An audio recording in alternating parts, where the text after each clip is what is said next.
경쟁의 속도에 영향을 받지 않는 온유함으로 달려야 합니다. 경쟁의 속도에 영향을 받지 않는 온유함으로 달려야 합니다. 제가 보니까요, 달리는 것은 중요한데 이제 거칠게 달리면 이제 문제가 되더라고요. 거칠게 달리면. 그러니까 달리는 것 자체가 목적이 아니라 어떻게 달려야 할 것인가. 여기 많은 이제 의미들이 있습니다. 오늘 말씀은 특별히 마태복음 11장 28절 30절에 기록된 말씀입니다. 우리 한번 같이 읽겠습니다. 시작. 수고하고 무거운 짐진 자들아 다 내게로 오라. 내가 너희를 쉬게 하리라. 나는 마음이 온유하고 겸손하니 나의 멍에를 메고 내게 배우라. 그리하면 너희 마음이 쉼을 얻으리니 이는 내 멍에는 쉽고 내 짐은 가벼우니라 하시니라. 아멘. 이 말씀 굉장히 중요한 것이 예수님께서 우리를 어떤 눈으로 지금 바라보고 계시느냐, 이 말씀을 통해서 좀 알 수 있을 것 같아요. 그러니까 예수님이 우리들을 보실 때, 이 땅에 오셔서 이 죄로 인해서 고통당하고 있는 우리들을 보실 때 예수님이 어떤 마음으로 우리를 바라보고 계시느냐. 그러니까 여기 말씀에 기록된 대로 해서 우리를 어떻게 보신 것 같습니까? 좀 이렇게 지쳐있게 보신 것 같아요. 수고하고 무거운 짐진 자들아 다 내게로 오라. 내가 너희를 쉬게 하리라. 이거 굉장히 중요한 것이죠. 예수님이 우리를 어떻게 바라보고 있느냐, 굉장히 중요한 겁니다. 그러니까 결국은 우리 인생이 예수님 바라볼 때 지쳐있고 소망도 없어 보이고 어떤 그런 상태로 우리를 보신 것 같아요. 바로 그런 것에 대한 고민이 신앙 아니겠습니까? 그 인생에 대한 굉장히 중요한 질문. 진짜 신앙은 그럼 여러분 무엇이겠습니까? 진짜 신앙은 제가 생각할 때 하나님의 말씀이 우리의 삶 속에 녹아들어 있는 것을 말합니다. 삶 속에 녹아있지 않은 이원화된 신앙이 종교죠, 종교. 그러니까 교회 와서 따로, 바깥에서 따로. 여러분, 영화 같은 데서 보면 마피아 이런 조직들이 와서 주일날은 거룩하게 미사도 지내고 그러지 않습니까? 그런 거 뒤에서는 할지 안 할지 뒤에서 다 하고. 이게 신앙이 아니죠. 완전히 분리되었죠. 그건 종교죠. 그래서 종교인과 성도의 삶의 뚜렷한 구분이 무엇인가 라고 생각할 때 그 뚜렷한 구분은 내가 기도를 더 많이 하고 안 하고의 문제가 아니에요. 삶입니다. 이원화된 삶, 분리된 삶인가 아니면 일치된 삶인가, 이것이 굉장히 중요한 것이죠. 그렇다면 이것이 이 삶이 우리의 인생일지인데 이 인생에 있어서 가장 중요한 질문은 무엇입니까? 여러분이 말씀드린 것처럼 어디로 갈 것인가, 또 어떻게 갈 것인가에 대한 답입니다. 그리고 예수님은 이에 대한 실제적인 답이 되셨습니다. 인생은 경주와 같다고들 얘기합니다. 근데 문제는 경주의 내용이 경쟁이라는 것이에요. 나 혼자 뛰는 경주는 여러분 내 육신을 지치게 합니다. 그런데 정말 내 육신만을 지게, 내가 만약에 혼자 그냥 경주한다, 그냥 운동한다, 그건 많이 뛰면 내 육신이 지치죠. 근데 그건 사실 경주라고 얘기할 수 없죠. 나 혼자 뛰는데 무슨 경주입니까? 그냥 내 인생 가는 거예요. 그런데 이 세상은 그렇게 되어 있지 않다는 거예요. 모든 사람이 뛰고 있다는 거예요. 정말 힘든 것은 남과 경쟁하여 뛰는 경주입니다. 이것이 우리의 마음을 지치게 합니다. 근데 문제는 뭐냐면 육신이 지칠 때도 실제적으로 힘들지만 진짜 우리의 삶 가운데 힘들 때가 언제냐면 마음이 지칠 때입니다. 이에 대한 답은 분명합니다. 무엇입니까? 성경에서 왜 우리가 남과 경쟁할까요? 그것은 내가 누구인지 모르기 때문에 그래요. 내가 하나님의 자녀라면 절대 경쟁하지 않아요. 결국 왜 경쟁할까요? 거듭나지 않는 육이 경쟁을 하는 것입니다. 옛사람이 경쟁하는 것입니다. 계속 그 수고해야 하는 쳇바퀴 가운데 나를 넣을 수밖에 없는 그런 상황. 예수님 오신 거예요. 우리 인생을 한마디로 그렇게 정의하신 거예요. 수고하고 있다 너희가. 그런데 그 짐이 해결되지 않고 있구나. 수고하는데 그 짐이 무거워져 가고 있구나. 2019년 고2819를 통해서 우리에게 주신 하나님의 우리에게 큰 축복은 뭐냐면, 주님이 우리에게 이 모든 하나님의 사명, 하나님의 말씀을 감당하여 달릴 수 있도록 그 모든 문제를 해결하실 거예요. 할렐루야. 이걸 믿으셔야 돼요.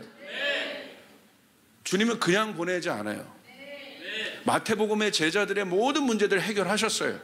그리고 사도행전 가서 성령 받고 달리게 하셨어요. 할렐루야. 우리 주님은 악덕 기업주가 아니에요. 준비시켜 달리십니다. 준비된 자들이 달리기 시작할 겁니다. 2019년을 준비된 자들이 달리기 시작할 겁니다. 여러분 믿으시길 바랍니다.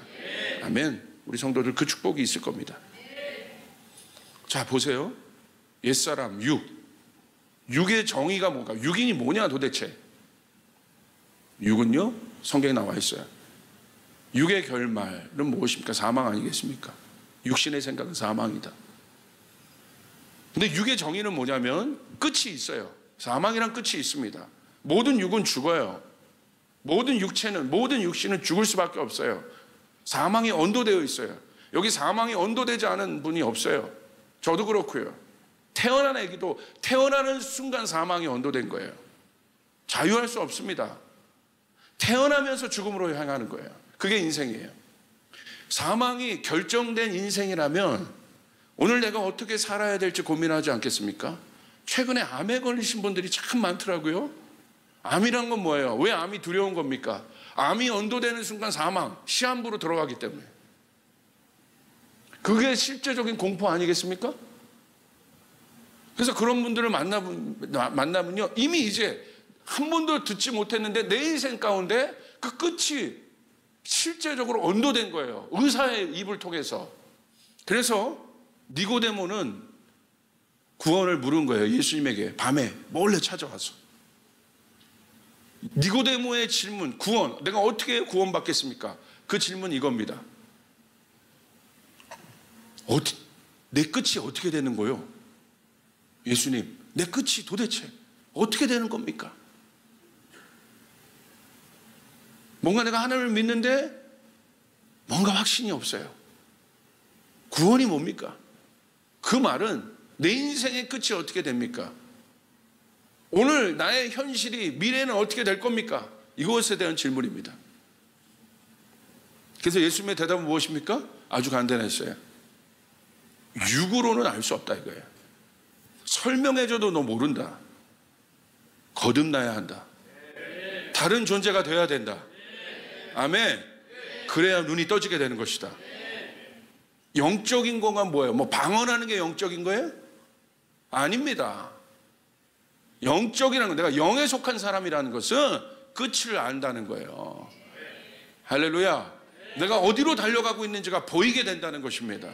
그게 영이에요. 시 공간이 초월된 상태예요. 와, 내가 여기 있지만, 현재를 살아가고 있지만 이 현재 안에서 과거와 미래가 통합되어 보이기 시작하는 거예요. 그래서 이런 사람의 특징, 영에 속한 사람들의 특징은요, 육이 아주 심플해지기 시작해요. 생각이 단순해지기 시작해요. 그리고 갈수록 상승곡선을 그립니다. 할렐루야. 능력이 나타나기 시작합니다. 세상 사람과 다른 결을 갖기 시작합니다. 다르게 생각합니다. 다르게 봅니다. 다른 것을 듣습니다. 삶이 정돈되기 시작합니다. 다르게 말하기 시작합니다. 이게 영이에요. 왜? 끝이 보이니까. 그래서 예수님이 이에 대한 답을 주셨어요. 어떻게? 지치지 않는 하늘의 경주에서 이 하나님께서 허락하신 이 하늘의 경주를 뛰는 사람은 지치지 않는데, 바울처럼 지치지 않아요. 제자들처럼 지치지 않아요. 할렐루야. 달려가도 곤비치 않습니다. 독수리가 날개치며 올라가는 하나님을 앙망하는 자에게 독수리가 날개치며 올라가는 큰 날개를 주시는 거예요. 독수리의 날개를 보신 적 있어요? 와, 날개를 피면요 2m가 나와요. 푸 닭처럼 이러지 않아요. 독수리가 하늘 공중 위에서 이렇게 나는 거 보셨어요? 큰 날개를 한번 툭 날개짓도 안 해요. 지치지가 않아. 왜? 가장 높은 곳에 기류를 타기 때문에. 여러분의 인생이 이 성령의 바람을 타는 인생 되시길 바랍니다. 그럼 뭐가 있어야 돼요? 날개가 있어야지. 큰 날개. 옆 사람에게 얘기해서 닭날개로는 안 된다. 닭날개로는 안 되는 거예요. 큰 날개. 옆 사람에게 선포하고 당신에게 독수리의 날개가 보입니다. 자, 한번 이렇게 펴보세요. 우리 가장들이 우리 가정을 위해서 이 날개를 짓을 하면 여러분 놀라운 일이 일어나게 됩니다. 할렐루야. 여러분 이거 놀라운 거예요. 바로 나와 있죠. 나는 마음이 온유하고 겸손하니 나의 멍에를 메고 내게 배우라. 그리하면 너희 마음이 뭘 얻으리라? 쉼을 얻는다는 건 뭐예요? 회복되고 있다는 거예요. 회복이 있다는 거예요. 달려갔는데 회복이 있다는 거예요. 근데 예수님의 쉼을 얻으리라. 너희가 뭘 배우라고 그랬어요? 나는 마음이 온유하다. 나는 마음이 겸손하다. 이게 답입니다. 이게 우리가 달리되 지치지 않고 달릴 수 있는 길입니다. 이 인생의 경주를 우리가 달리되 이 인생의 경주는 지칠 수밖에 없는데 아주 우리가 부족하기 때문에, 그러나 우리가 지치지 않고 달릴 수 있는 것은 바로 예수님의 마음이에요. 이 마음을 배우라. 그러면 너희 마음에 쉼을 얻으리라. 할렐루야. 육의 정의는 내 힘으로 사는 것을 말합니다. 육은 한계가 있습니다. 모든 인생은 장애물이 있습니다. 왜 이 한계가 문제냐? 이 장애물을 넘어야 하는데 넘을 수 없기 때문에 그렇습니다. 장애물을 넘을 때 여러분 실제적인 힘이 필요합니다. 여러분 인생에 장애물이 있어요. 그게 자녀의 문제건 재정의 문제건 관계의 문제건 비전의 문제건 여러분 장애물이 있습니다. 반드시 넘어야 되는 거예요. 할렐루야. 넘어야 여러분 살 수 있는 거예요. 이길 수 있는 거예요. 상급을 얻을 수 있는 거예요. 그래서 그 에너지를 씁니다. 넘을 때. 그런데 충전이 안 된다는 게 문제잖아요.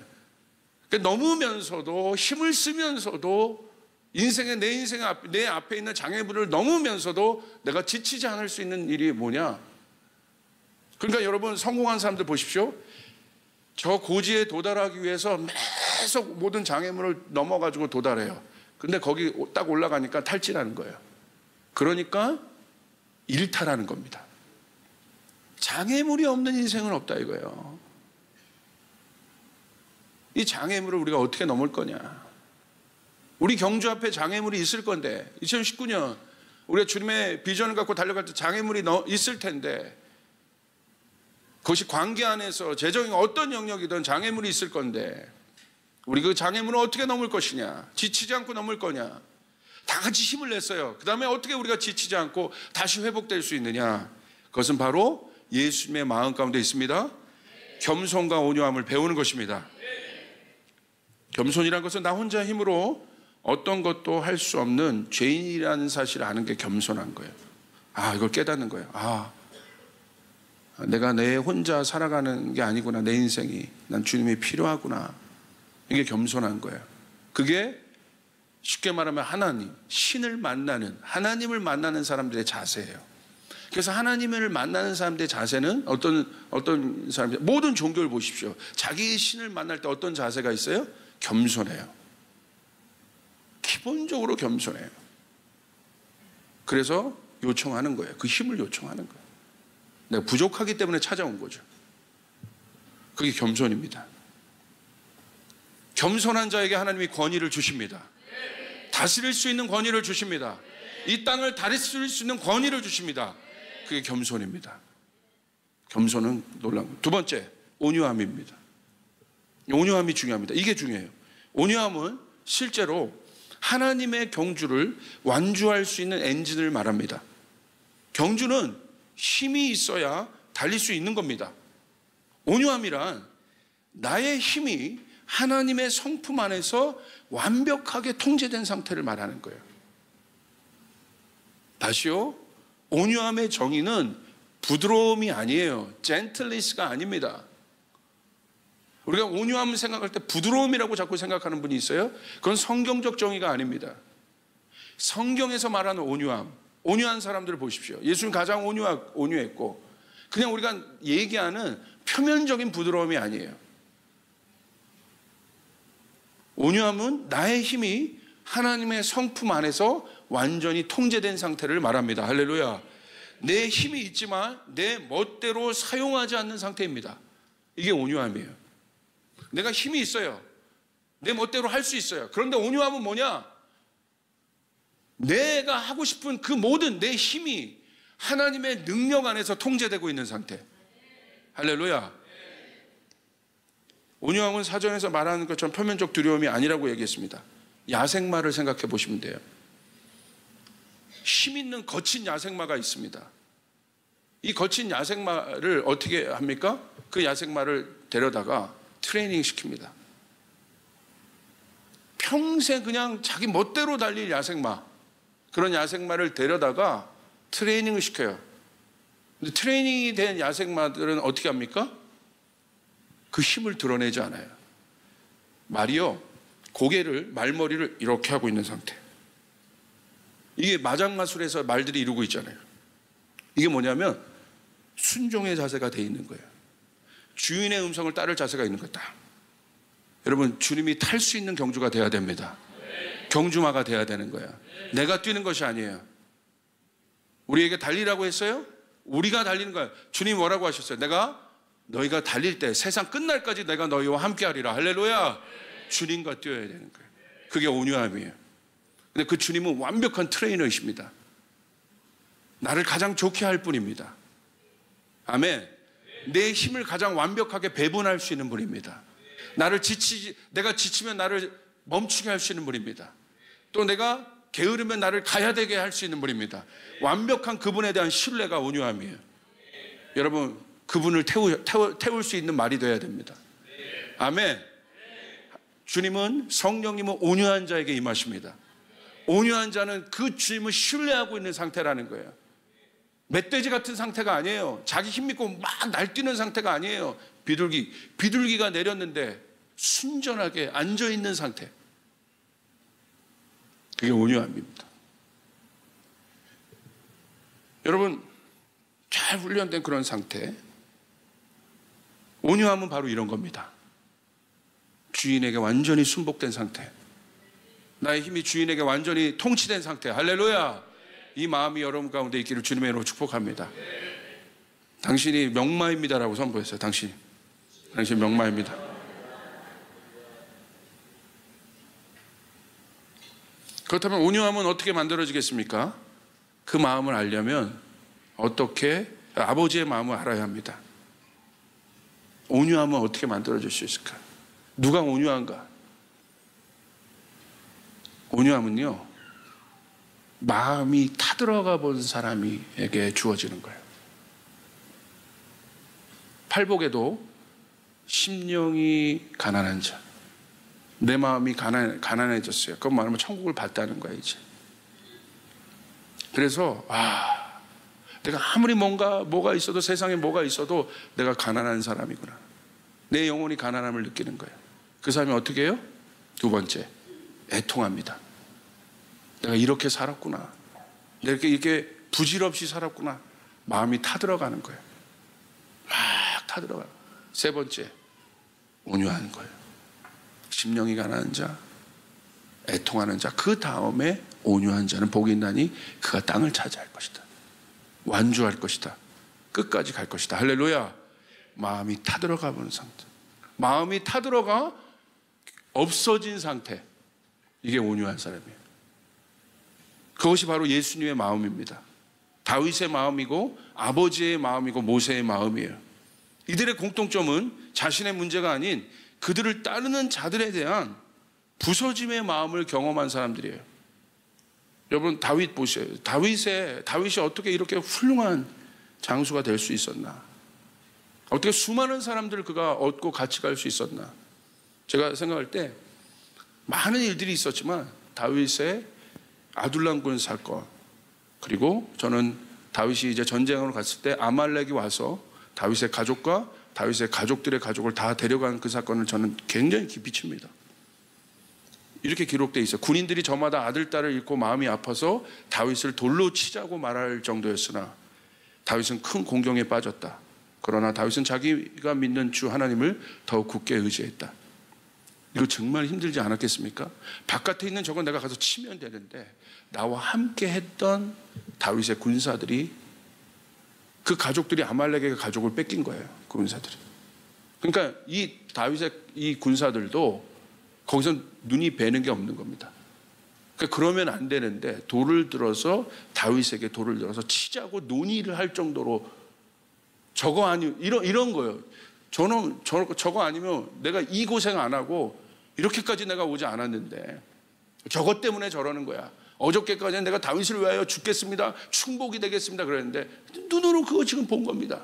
그러니까 다윗이 뭐라고 돼 있어요? 당황하고 공경에 빠졌다고 돼 있어요. 심령이 썩어 들어가는 거예요. 지금 마음이 썩어 들어가고 있는 거예요. 뒤에서 칼을 꽂고 있는 겁니다. 지금 적들이 꽂고 있는 것이 아니라 자기의 충복들이 칼을 꽂고 있는 거예요. 심령이 썩어 들어가고 있는 거예요. 지금 타들어가고 있는 거예요. 그런데 다윗이 대항하지 않아요. 자기 힘으로 해결하지 않아요. 그럴 수 있냐? 합리적인 이유로 이 문제를 해결하지 않아요. 하나님을 의지합니다. 할렐루야. 결국 하나님의 명령이 떨어졌을 때 그 부하들을 이끌고 어마어마한 속도로 가서 아말렉을 다 죽여버려요. 그때의 다윗의 속도는 여러분 상상을 초월하겠죠. 그 깨어짐과 무너짐. 모세 보십시오. 백성들의 반역. 전 정말 모세가 언제 힘들었다고 생각하냐면, 믿었던 형 아론이 백성들과 함께 금송아지를 만든 사건이에요. 아론 믿었잖아요. 그렇게 당부했잖아요. 형 나만 가는 거 아니야. 형 부탁해. 믿었잖아요. 걱정하지 마. 모세 다녀와. 너 가서 계명 받고 와라. 그런데 여러분 백성들의 항의가 거셌어요. 아론이 결국 타협하지 않습니까?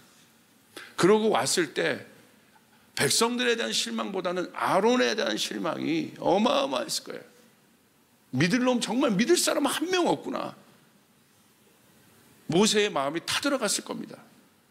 그런데 모세가 어떻게 기도합니까? 육으로 반응하지 않아요. 지팡이로 다시 또 치지 않아요. 자기 혈기로 반응하지 않습니다. 썩어 문드러지는 거예요. 이 마음이 완전 썩어져 버린 거예요. 그리고 하나님 앞에 가서 백성을 구합니다. 다윗도 하나님께 기도하고, 비록 원수 같은, 원수처럼 행한 자신의 동료들이었는데 그들의 가족을 구원해냅니다. 예수님, 제자들의 배신, 예수님이 진짜 힘들었던 게 제자들의 배신 아니었겠어요? 예수님의 마음이 타들어가는 것 같았을 겁니다. 여기가 막 심지가 내려가는 거예요. 정말 외로우셨을 거예요. 정말 힘들으셨을 거예요. 가룟 유다, 베드로의 부인, 졸고 있는 제자들, 예수님의 마음이 다 들어갔을 겁니다. 여기가, 이 심령이. 그런데 그 마음 안에 누구를 담아요? 타 들어간 그 공간 안에 자기는 아무것도 없어요. 지금 자기는 아무것도 없어요.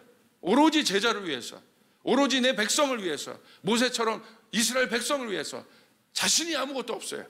그리고 그 안에 그들을 담아냅니다. 그 사람이 누굽니까? 베드로입니다. 그 사람이 누굽니까? 사울이었던 바울입니다. 예수님을 핍박했던 사람이에요. 예수님 말하죠. 다메섹 도상에서 사울아 사울아 네가 왜 나를 핍박하느냐. 거기서 사울이 꼬꾸라지고 바울이 됩니다. 그 타들어간, 어떻게 자기를 핍박했던 사람을 종으로 쓸 수 있겠습니까? 그 예수님의 마음이에요. 어떻게 그 사람을 담아낼 수 있었겠어요? 경쟁하지 않고 어떻게 담아낼 수 있었겠어요? 자기 힘으로 처리하지 않고 어떻게 담아낼 수 있었겠습니까? 마음이 타들어간 거예요. 없어진 거예요. 이게 바로 부모 마음이에요. 그게 온유함이에요. 내 힘으로 할 수 있는데 그렇지 않고.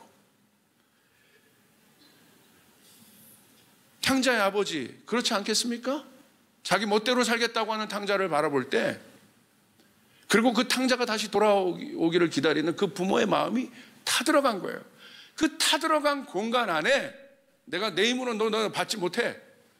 그러지 않잖아. 그냥 받아내잖아요. 그 빈 공간 안에. 이게 온유함이에요. 할렐루야. 이게 내 육이 완전히 죽어진 상태를 말하는 거예요. 이 마음이 있어야 우리가 완주할 수 있습니다. 할렐루야. 그 사람에게 천국이 주어지게 되는 것이에요. 그 사람이 땅을 얻게 되는 것이에요. 그 사람이 완주할 수 있게 되는 거예요. 왜? 사랑하기 때문에.